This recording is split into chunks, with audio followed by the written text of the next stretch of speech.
Երբևէ մտածել եք այն մասին, որ յուրաքանչյուր բառ, որ դուրս է գալիս ձեր շուրթերից, կարող է լիովին փոխել ձեր կյանքի ընթացքը։ Թվում է, թե չափազանցություն է, բայց ամենևին այդպես չէ։ Բառերն օժտված են մի ուժով, որը մենք հաճախ թերագնահատում ենք։ Հիսուսը հստակ զգուշացրել է մեզ. այնինչ դուրս է գալիս քո բերանից, կարող է որոշել քո ճակատագիրը։ Պատկերացրեք, որ ձեր բառերը սերմեր են, դրանցից մի քանիսը բերում են կյանք, ուրախություն և հույս, բայց մյուսները կրում են վախ, կասկած և կործանում։ Իսկ դուք ինչ եք ցանում ձեր խոսքերով։ Եթե մենք գիտակցեինք յուրաքանչյուր արտահայտության ուժը, ավելի ուշադիր կլինեինք մեր ասածների հանդեպ։ Աստվածաշունչը մեզ հայտնում է, որ կյանքն ու մահը լեզվի ձեռքին են։ Բառերը կարող են դառնալ կամուրջներ, որոնք տանում են դեպի օրհնություններով լի ապագա, կամ պատեր, որոնք մեզ պահում են նույն տեղում։ Այս տեսանյութում դուք կիմանաք, թե ինչպես է Հիսուսը սովորեցնում մեզ տնօրինել մեր խոսքը և թե ինչպես փոքր փոփոխությունները ձեր խոսելաոճում կարող են լիովին կերպարանափոխել ձեր կյանքը։ Մնացեք ինձ հետ մինչև վերջ և պատրաստ եղեք իսկական փոխակերպման։ Առաջին՝ բառերի ուժը։ Այնինչ դուրս է գալիս քո շուրթերից, կարող է փոխել ամեն ինչ։ Գիտեիք, որ ձեր բառերը անհավանական ուժ ունեն։ Հիսուսը սովորեցնում էր մեզ, որ այնինչ մենք ասում ենք, կարող է որոշել մեր կյանքի ուղղությունը։ Մենք հաճախ թեթևամտորեն ենք վերաբերվում մեր խոսքերին, բայց Աստվածաշունչը հստակ ասում է. յուրաքանչյուր բառ ունի իր հետևանքները։ Մատթեոսի ավետարանում Հիսուսն ասում է զարմանալի խոսքեր. որովհետև քո խոսքերով պիտի արդարանաս և քո խոսքերով պիտի դատապարտվես։ Մատթեոս 12:37։ Սա պարզապես փոխաբերություն չէ, սա խորը հոգևոր ճշմարտություն է, որը որոշում է մեր գործողություններն ու մեր ապագան։ Հիշեք այն պահերը, երբ խոսքերը վիրավորել են ձեզ, մինչև հոգու խորքը, կամ հակառակը, հույս ու բժշկություն են բերել։ Բառերը սերմեր են, որոնք մենք ցանում ենք այս աշխարհում։ Դրանցից մի քանիսը ծաղկում են և օրհնություն բերում, իսկ մյուսները կարող են իսկական փոթորիկներ առաջացնել մեր շուրջը։ Քանի անգամ է անհաջողացված խոսքը հանգեցրել անպետք կոնֆլիկտների։ Ամեն ինչ սկսվում է մեր բառերի ուժից։ Ուստի Հիսուսը կոչ է անում մեզ լինել մշտապես արթուն։ Ոչ միայն մեր մտքերը, այլև այն, ինչ արտասանում ենք, մեր սրտի պատուհանն է։ Բառերը բացահայտում են այն, ինչ կա մեր ներսում, և հաճախ մենք պատրաստ չենք ընդունել այդ ճշմարտությունը։ Բայց կա նաև լավ նորություն։ Ինչպես որ բացասական բառերը կարող են քանդել, այնպես էլ հավատով ու սիրով լեցուն բառերը կարող են փոխել կյանքեր։ Օրհնության յուրաքանչյուր բառ կարող է քանդել հոգևոր շղթաները և բացել նոր դռներ։ Պատկերացրեք, թե ինչպիսի ազդեցություն կարող եք թողնել, կյանք ու հույս հռչակելով ձեր և ուրիշների համար։ Այնպես որ մտածեք, ինչ եք ցանում, կյանքի խոսքեր, թե կործանման։ Այս տեսանյութում դուք կսովորեք, թե ինչպես փոխել ձեր խոսքը ձեր ճակատագիրը կերպարանափոխելու համար։ Երկրորդ՝ սրտի գանձը։ Բառերը արտացոլում են այն, թե ով ենք մենք իրականում։ Հիսուսը մեզ հզոր ուսուցում է տվել Ղուկասի ավետարանում 6:45. Սրտի առատությունից է, որ խոսում է բերանը։ Այս խոսքերով նա հրավիրում է մեզ մտորել այն մասին, թե ինչ ենք կրում մեր ներսում։ Չէ՞ որ մեր բառերը միայն սառցաբեկորի գագաթն են, դրանք ցույց են տալիս այն, ինչ թաքնված է սրտի խորքերում։ Եթե մեր սիրտը լցված է դառնությամբ, քննադատությամբ և դատապարտությամբ, դա արագորեն դրսևորվում է մեր զրույցներում։ Բայց եթե մենք մեր մեջ մշակում ենք խաղաղություն, ուրախություն և հույս, մեր բառերը կարտացոլեն այդ առաքինությունները։ Սա պարզապես բառապաշարը փոխելու հարց չէ։ Սա հրավեր է Աստծուն կերպարանափոխելու մեր սիրտը։ Միգուցե դուք արդեն զգացել եք սա, սթրեսով լի ծանր օր, և բառերը դուրս են թռչում սլաքների պես, վիրավորելով շրջապատին։ Նման պահերին արժե կանգ առնել և հարցնել. ինչ է կատարվում իմ սրտում։ Աստվածաշունչը սովորեցնում է, որ սիրտն է ամեն ինչի աղբյուրը։ Անօգուտ է փորձել թաքցնել կամ վերահսկել միայն բառերը, իսկական փոփոխությունները սկսվում են ներսից։ Սա նման է ծառի, որը կարող է լավ պտուղ տալ միայն այն դեպքում, եթե նրա արմատներն առողջ են։ Երբ մենք թույլ ենք տալիս Աստծուն փոխել մեր սիրտը, տեղի է ունենում հրաշալի մի բան։ Մեր բառերը դառնում են բժշկության, հաշտության և սիրո գործիքներ։ Սա չի նշանակում, որ մենք այլևս երբեք չենք սխալվի, բայց մենք ավելի ու ավելի շատ կգիտակցենք մեր խոսքերի ազդեցությունը։ Այսպիսով, որ բառերն են այժմ գերակշռում ձեր կյանքում։ Սա հիանալի պահ է բացելու ձեր սիրտը Աստծո տրանսֆորմացիայի համար և թույլ տալու, որ դա արտացոլվի այն ամենի մեջ, ինչ ասում եք ամեն օր։ Երրորդ՝ հավատքի խոսքը, լեռներ շարժելու գաղտնիքը։ Մարկոսի ավետարանում 11:23 Հիսուսը տալիս է մի ցնցող խոստում. ով որ այս լեռանն ասի ելիր և ծովն ընկիր, և իր սրտում չկասկածի, այլ հավատա, թե ինչ որ ասում է կլինի, ինչ էլ որ ասի կկատարվի նրա համար։ Սա պարզապես խորհրդանշական խոսք չէ, այլ գործնական ուսուցում հավատքի և բառերի ուժի մասին։ Հիսուսը սովորեցնում է մեզ, որ երբ մենք հավատով ինչ-որ բան ենք հռչակում, հոգևոր աշխարհը արձագանքում է։ Մեր բառերը դառնում են կամուրջ այն բանի միջև, ինչին մենք հավատում ենք, եւ այն բանի, ինչը դրսևորվում է ֆիզիկական աշխարհում։ Հռչակելով մեր հավատքը, մենք ակտիվացնում ենք Աստծո խոստումները մեր կյանքում։ Բայց սա կախարդանք չէ, հավատքը պարզապես դատարկ բառերի կրկնություն չէ, այլ լիակատար վստահություն Աստծո ուժին։ Հաճախ մենք սկսում ենք կասկածել, եթե չենք տեսնում ակնթարթային արդյունքներ, բայց Հիսուսը կոչ է անում մեզ լինել հաստատակամ։ Իսկական հավատքը պահանջում է ոչ միայն գործողություն, այլև բառեր, որոնք համահունչ են Աստծո կամքին։ Երբևէ մտածել եք, թե որքան հնարավորություններ եք բաց թողել կասկածի ու վախի պատճառով։ Քանի անգամ եք հանձնվել, որովհետև ինքներդ ձեզ ասել եք. «Ինձ մոտ ոչինչ չի ստացվի» կամ «Ես ընդունակ չեմ»։ Այս բառերը բազմիցս կրկնվելով ստեղծում են անտեսանելի, բայց հզոր արգելքներ։ Փոխելով մեր խոսքը մենք փոխում ենք նաև այն, ինչին հավատում ենք։ Հավատքի բառերը կարող են կործանել անհնարինության պատերը։ Այսպիսով, ո՞րն է ձեր լեռը այսօր։ Ինչ պետք է հռչակեք հավատով։ Պատասխանն ավելի մոտ է, քան կարծում եք։ Այն ձեր բառերի մեջ է, լի Աստծո ուժի հանդեպ վստահությամբ։ 4. Բառեր, որոնք բժշկում են։ Աստծո հպումը մեր խոսքի միջոցով։ Հավատում եք, որ ձեր բառերը կարող են ինչ-որ մեկին բժշկություն բերել, ոչ միայն հուզական, այլև նույնիսկ ֆիզիկական ու հոգևոր։ Աստվածաշունչը մեզ բազմաթիվ օրինակներ է տալիս բառերի ուժի մասին, որոնք ընդունակ են վերականգնել եւ կերպարանափոխել։ Հովհաննես 6:63-ում Հիսուսն ասում է. «Այն խոսքերը, որ ես ձեզ ասացի, հոգի են եւ կյանք»։ Նա ցույց է տալիս մեզ, որ մեր բառերը կարող են դուրս գալ ֆիզիկական աշխարհի սահմաններից եւ դիպչել մարդկանց սրտերին գերբնական մակարդակով։ Մեր բառերը կարող են դառնալ Աստծո ներկայության հաղորդալարը ինչ-որ մեկի կյանքում։ Հիշեք, թե քանի անգամ են աջակցության պարզ բառերը կտրուկ փոխել ձեր օրը։ Իսկ հիմա պատկերացրեք, թե ինչպիսի ազդեցություն կարող են ունենալ Աստծուց ներշնչված խոսքերը։ Ինչպես Հիսուսը բժշկում էր հիվանդներին մեկ բառով, այնպես էլ մենք կարող ենք լինել բժշկության գործիքներ, խոսելով սիրով, ճշմարտությամբ եւ կարեկցանքով։ Սա դատարկ մոտիվացիոն արտահայտությունների մասին չէ, այլ այն մասին, որ թույլ տանք Սուրբ Հոգուն առաջնորդել մեր յուրաքանչյուր բառը, որպեսզի այն դառնա հույսի եւ կյանքի սերմ։ Ցավոք մենք հաճախ օգտագործում ենք բառերը վիրավորելու, այլ ոչ թե բժշկելու համար։ Բայց կա լավ նորություն։ Աստված կարող է սովորեցնել մեզ խոսել այլ կերպ եւ բժշկություն տարածել ամենուր, ուր էլ որ գնանք։ Այսպիսով ինչու չսկսել հենց այսօր կյանքի խոսքեր ասել ձեր կողքին գտնվողներին։ Դուք կարող եք դառնալ հենց այն բժշկության ալիքը, որին ինչ-որ մեկն այդքան երկար սպասել է։ 5. Բառերի դատաստանը։ Մենք պատասխանատու կլինենք մեր ասացների համար։ Թերևս Հիսուսի ամենալուրջ զգուշացումներից մեկը գտնվում է Մատթեոսի ավետարանում։ Ամեն դատարկ խոսքի համար, որ մարդիկ խոսեն, պատասխան պիտի տան դատաստանի օրը։ Սա մեզ հիշեցնում է, որ բառերը անվնաս չեն կամ հեշտ մոռացվող, յուրաքանչյուր բառ կշռվում է։ Սա կարող է սկզբում վախեցնող թվալ, բայց սա նաև աճի հնարավորություն է։ Սա կոչ է լինելու ավելի գիտակից եւ պատասխանատու մեր խոսքերի համար։ Մենք հաճախ խոսում ենք առանց մտածելու, իսկ հետո զղջում ենք դրա համար։ Բայց Հիսուսը զգուշացնում է մեզ. յուրաքանչյուր բառ կարող է կառուցել կամ քանդել, բերել կյանք կամ պատճառել ցավ։ Լավ նորությունն այն է, որ երբեք ուշ չէ փոխել մեր վերաբերմունքը բառերի հանդեպ։ Աստված մեզ հնարավորություն է տալիս սկսել նորից, մաքրել մեր սիրտը եւ սրբագրել մեր խոսքը։ Մենք կարող ենք խնդրել Սուրբ Հոգուն օգնել մեզ խոսել իմաստությամբ եւ սիրով։ Հաջորդ անգամ նախքան ինչ-որ բան ասելը, կանգ առեք եւ հարցրեք ինքներդ ձեզ. արդյոք այս խոսքը կօրհնի լսողին։ Օգտագործեք ձեր բառերը կառուցելու, այլ ոչ թե քանդելու համար։ Այս տեսանյութում դուք կսովորեք, թե ինչպես համապատասխանեցնել ձեր խոսքը Աստծո կամքին եւ փոխել ձեր պատմությունը։ 6. Իսկական պրծությունը։ Այնինչ իրականում մեզ անմաքրուր է դարձնում։ Մենք հաճախ կարծում ենք, որ անմաքրությունը կապված է այն բանի հետ, ինչը մտնում է մեր մարմնի մեջ, այնինչ ուտում կամ խմում ենք։ Բայց Մատթեոսի ավետարանում 15:11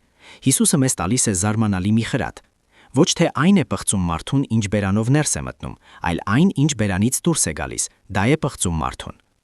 Այս խոսքերը դրդում են մեզ մտորել հոգևոր պղծության իրական աղբյուրի մասին։ Խնդիրը արտաքինի մեջ չէ, այլ այն բանի, ինչը մեր բառերի միջոցով բխում է մեր ներսից։ Հաճախ դատապարտությամբ, բամբասանքով եւ չարությամբ լցված բառերը բղծում են ոչ միայն նրանց, ովքեր արտասանում են դրանք, այլև նրանց, ովքեր լսում են։ Հեշտ է ընկնել թաքարդը եւ գնահատել հոգևոր մաքրությունը միայն արտաքին վարքագծով։ Բայց Հիսուսը հստակ ասում է, որ լեզուն սրտի վիճակի գլխավոր ցուցիչներից մեկն է։ Ինչպես որ աղտոտված աղբյուրը չի կարող մաքուր ջուր տալ, այնպես էլ չարությամբ լցված շուրթերը չեն կարող արտասանել բառեր, որոնք կառուցում են։ Այդպիսի խոսքերը թողնում են թունավոր հետք, առաջացնելով թերարժեքության զգացում, բարկություն կամ տխրություն։ Բայց մենք նաև կարող ենք լինել բժշկության գործիքներ։ Հիսուսը հրավիրում է մեզ փոխել մեր կենտրոնացումը, այդքան մի մտահոգվեք նրանով, ինչը ներս է մտնում, այլ ուշադրություն դարձրեք նրան, ինչը դուրս է գալիս։ Երբ մեր բառերը համահունչ են Աստծո սրտին, դրանք մաքրում են։ 7. Երկինք եւ երկիր։ Կապը բնականի եւ գերբնականի միջև։ Պատկերացրեք, որ դուք կարող եք միացնել երկինքը երկրի հետ ձեր բառերի միջոցով։ Թվում է անհնար է։ Բայց հենց սա է Հիսուսը հայտնել մեզ Մատթեոսի ավետարանում 18:18։ Ճշմարիտ եմ ասում ձեզ, ինչ որ երկրի վրա կապեք, կապված պիտի լինի երկնքում, եւ ինչ որ երկրի վրա արձակեք, արձակված պիտի լինի երկնքում։ Այս խոսքը ցույց է տալիս, որ մեր բառերն ունեն հոգևոր ուժ, որը գերազանցում է մեր պատկերացումները։ Մենք պարզապես չենք ապրում երկրային իրականության մեջ, մեր բառերն ուղղակի ազդեցություն ունեն հոգևոր աշխարհի վրա։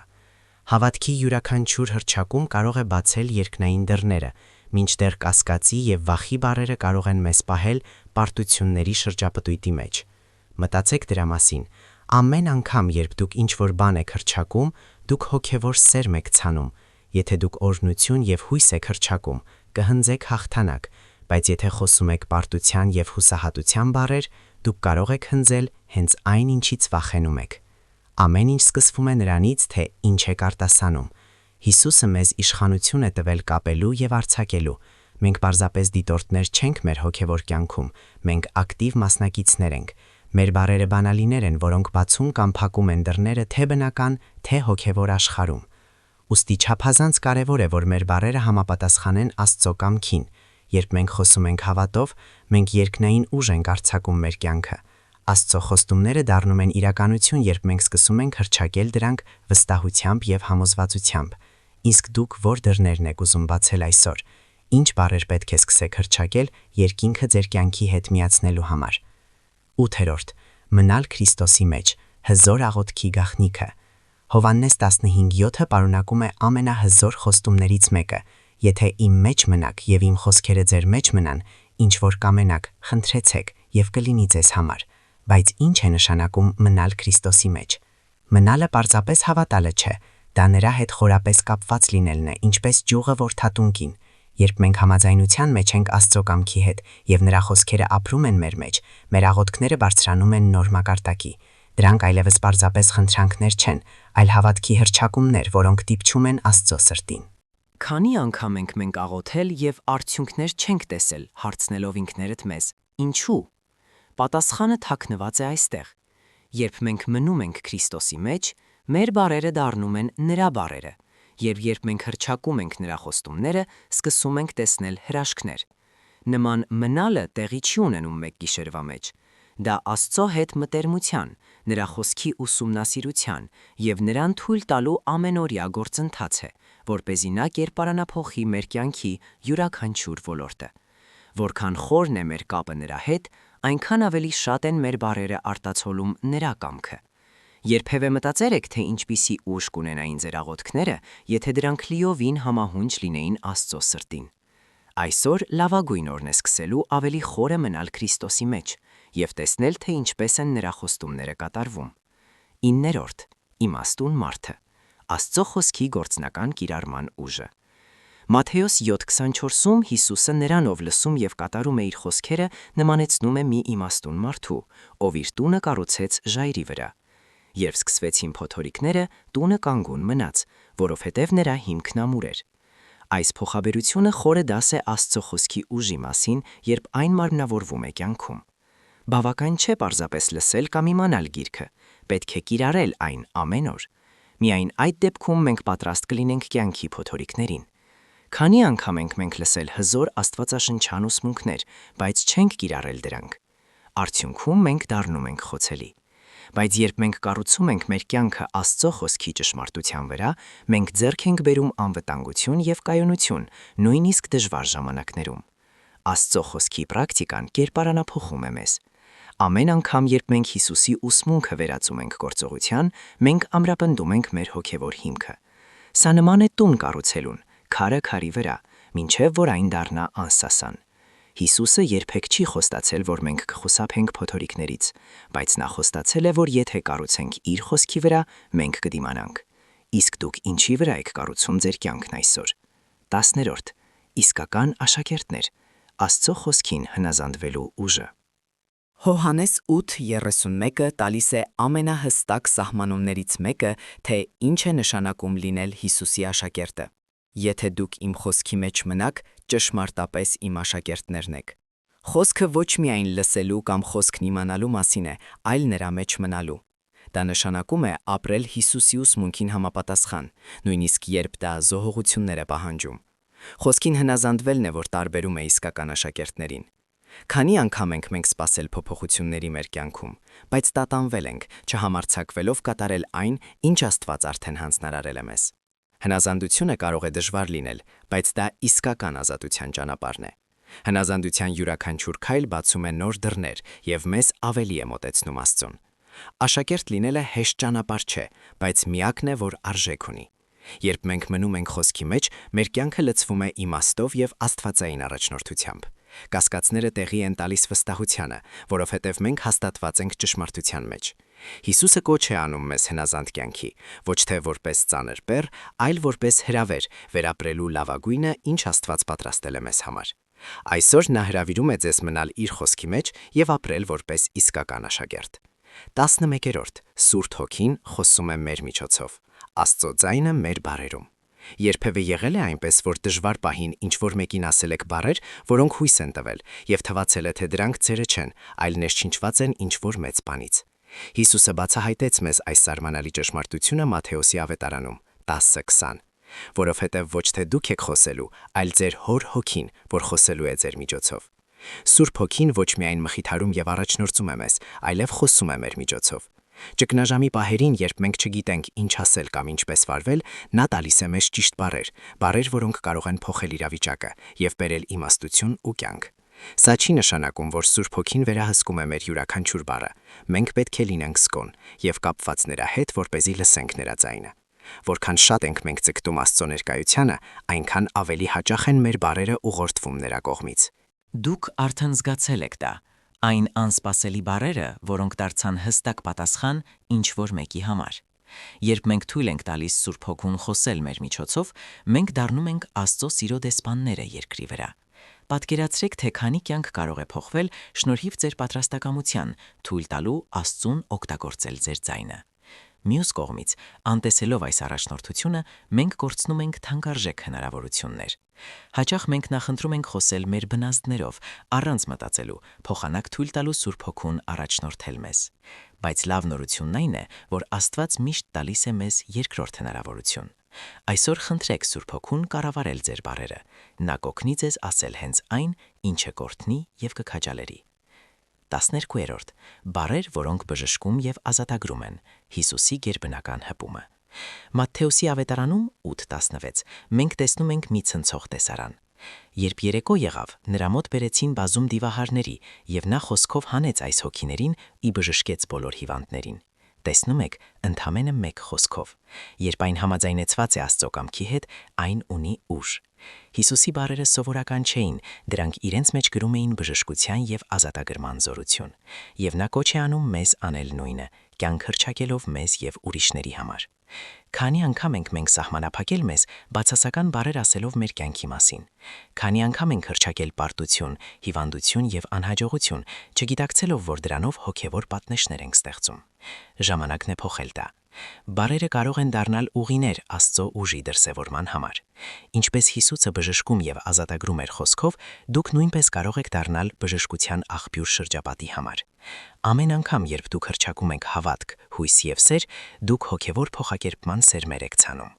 Աստվածաշունչը սովորեցնում է, որ կյանքն ու մահը լեզվի ձեռքին են։ Առակաց 18:21։ Ինչ եք դուք հռչակում ձեր առողջության, ձեր ընտանիքի եւ ձեր երազանքների մասին այսօր։ Այսօր իդեալական օր է սկսելու բժշկության եւ ազատագրման բառեր խոսել ձեր կյանքի բոլոր ոլորտներում։ Եղեք նպատակասլաց ձեր հռչակումների մեջ։ Աստված սպասում է, որ դուք վերցնեք նրա խոստումները եւ սկսեք հաղթանակ հռչակել։ 13-րդ Հավատք, որը հրաշքներ է ծնում։ Վստահեք Հիսուսի խոսքին։ Հովհաննես 4:50-ում մենք գտնում ենք մի հուզիչ պատմություն։ Մի պաշտոնյա խնդրում է Հիսուսին բժշկել իր որդուն, եւ Հիսուսի պատասխանը պարզ է. «Գնա, որդիդ կենդանի է»։ Մարթը հավատաց Հիսուսի խոսքին եւ ճանապարհ ընկավ։ Ճանապարհին նա իմացավ, որ իր որդին բժշկվել է հենց այն պահին, երբ Հիսուսն այդ մասին ասել էր։ Այս պատմությունը Աստծո խոսքի հանդեպ հավատքի ուժի կատարյալ օրինակ է։ Մարդը չկասկածեց, ապացույցներ չպահանջեց, նա պարզապես հավատաց ու հնազանդվեց, եւ հրաշքը տեղի ունեցավ։ Քանի անգամ մենք հրաշքներ չենք տեսել, որովհետև կասկածել ենք։ Մենք երաշխիքներ ենք ուզում նախքան հավատալը, բայց Հիսուսը հրավիրում է մեզ վստահել նույնիսկ այն ժամանակ, երբ ոչինչ չենք տեսնում։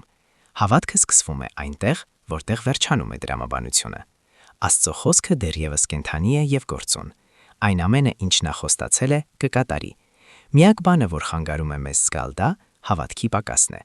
Եղեք այս պաշտոնյայի պես, հավատացեք նախքան կտեսնեք։ Հրճակեք Աստծո խոստումները ձեր կյանքում, նույնիսկ եթե հանգամանքները հակառակն են ասում։ Հրաշքները տեղի են ունենում, երբ հավատքը հանդիպում է Աստծո խոսքին։ Իսկ դուք ինչ պետք է սկսեք հավատով հրճակել այսօր։ Հիշեք, Աստված միշտ կատարում է իր խոստումները ձեր կյանքում։ 14. Այոն այո, ոչը ոչ։ Ճշմարիտ խոսքի կարևորությունը։ Մատթեոս 57-ում Հիսուսը տալիս է մեզ ուղղակի եւ հզոր պատվեր։ Ձեր խոսքը թող լինի այոն այո եւ ոչը ոչ։ Այլ խոսքերով նա կոչ է անում մեզ լինել ճշմարիտ խոսքի մարդիկ, առանց մանիպուլյացիաների եւ ստի։ Մենք ապրում ենք մի աշխարհում, որտեղ բառերը հաճախ օգտագործվում են խաբելու եւ թաքնված շահերի համար, բայց որպես Հիսուսի հետևորդներ, մեր բառերը պետք է լինեն հստակ, ազնիվ եւ համապատասխանեն նրան, թե ով ենք մենք իրականում։ Այստեղ տեղ չկա ճշմարտության հետ խաղալու համար։ Լինել ճշմարիտ խոսքի մարդ մարտահրավեր է, հատկապես երբ հասարակությունը դրդում է մեզ ասել այն, ինչը հարմար է, այլ ոչ թե այն, ինչը ճիշտ է։ Բայց Հիսուսը կոչ է անում մեզ ավելի բարձր չափանիշի։ Ազնիվ բառերը բերում են ազատություն եւ խաղաղություն, մինչդեռ սուտը մեզ տանում է հեռու Աստծուց։ Երբևէ հայտնվել եք ձեր իսկ բառերի թակարդում, որոնք լիովին ճշմարիտ չէին։ Մի սուտը տանում է մյուսին, եւ շուտով մենք հայտնվում ենք մի բանի մեջ, որը երբեք չէինք ծրագրել։ Բայց ճշմարտությունն ազգում է, եւ Աստված հրավիրում է մեզ խոսել լիակատար ազնվությամբ։ Ինչու որոշում չկայացնել հենց այսօր։ Այնպես արեք, որ ձեր բառերը միշտ արտացոլեն ճշմարտությունը եւ առաջնորդվեն Սուրբ Հոգով։ Դուք կտեսնեք, թե ինչպես դա խաղաղություն եւ հարգանք կբերի ձեզ եւ շրջապատին։ 15. Հիսուսի խոսքերի համաշխարհային ուժը։ Մեծ հանձնարարականը։ Վերջապես, Մատթեոս 28:15-ում Հիսուսը տալիս է մեզ մի առաջադրանք, որը հնչում է մինչ օրս։ Գնացեք, ուրեմն, աշակերտ դարձրեք բոլոր ազգերին, նրանց մկրտելով Հոր եւ Որդու եւ Սուրբ Հոգու անունով։ Այս խոսքերն ուղղված էին ոչ միայն այն ժամանակվա աշակերտներին, այլև մեզնից յուրաքանչյուրին։ Հիսուսը մեզ տալիս է հստակ եւ հզոր հանձնարարություն՝ օգտագործել բառերը ավետարանը տարածելու համար։ Այնտեղ, որտեղ դուք կաք, ձեր բառերը կարող են հասնել մարդկանց եւ փոխել նրանց կյանքը։ Հաճախ մենք կարծում ենք, որ սա միայն հովիվների կամ միսիոներների կոչումն է, բայց Հիսուսը կոչ է արել մեզ լինել լույս ամենուր, որտեղ մենք գտնվում ենք։ Ձեր բառերը կարող են դառնալ միակ Աստվածաշուրջը, որը ինչ-որ մեկը կկարդա։ Երբ դուք խոսում եք ձեր հավատքի մասին, դուք կատարում եք մեծ հանձնարարականը։ Դա կարող է լինել պարզ զրույց, անձնական վկայություն կամ նույնիսկ մի տեսանյութ, ինչպիսին սա է։ Կարևորը թույլ տալն է Աստծուն առաջնորդել ձեր բառերը։ Եվ հիշեք, դուք մենակ չեք այս առաքելության մեջ։ Սուրբ Հոգին զորացնում է եւ ձեզ համարձակություն է տալիս կիսվելու Աստծո սիրով ամենուր։ Այսպիսով, ով կա ձեր կողքին, ով կյանքի խոսքերի կարիք ունի արդեն այսօր։ Դուք ունեք ուժ հավիտենական սեր մերցանելու։ Բաց մի թողեք այդ հնարավորությունը։ Իսկ ինչպես է ձեզ այս ուղերձը։ Հուսով եմ, որ այս խոսքերը դիպան ձեր սրտին եւ դրթեցին ձեզ մտորել այն ուժի մասին, որը թաքնված է մեր ամենօրյա արտահայտությունների մեջ։ Հիշեք, ձեր բառերը կարող են կերպարանափոխել ձեր կյանքը եւ ձեր կողքին գտնվողների կյանքը։ Եթե այս ուղերձը ձեզ համար նշանակալի էր, չմոռանաք հավանել, բաժանորդագրվել ալիքին եւ կիսվել այս տեսանյութով նրա հետ, ում այն այսօր հատկապես պետք է։ Այդպես դուք կօգնեք, որ այս խոսքը հասնի ավելի շատ մարդկանց։ Շատ շնորհակալ եմ մինչև վերջ դիտելու համար։ Թող Աստված օրհնի ձեզ եւ մինչ հաջորդ տեսանյութ։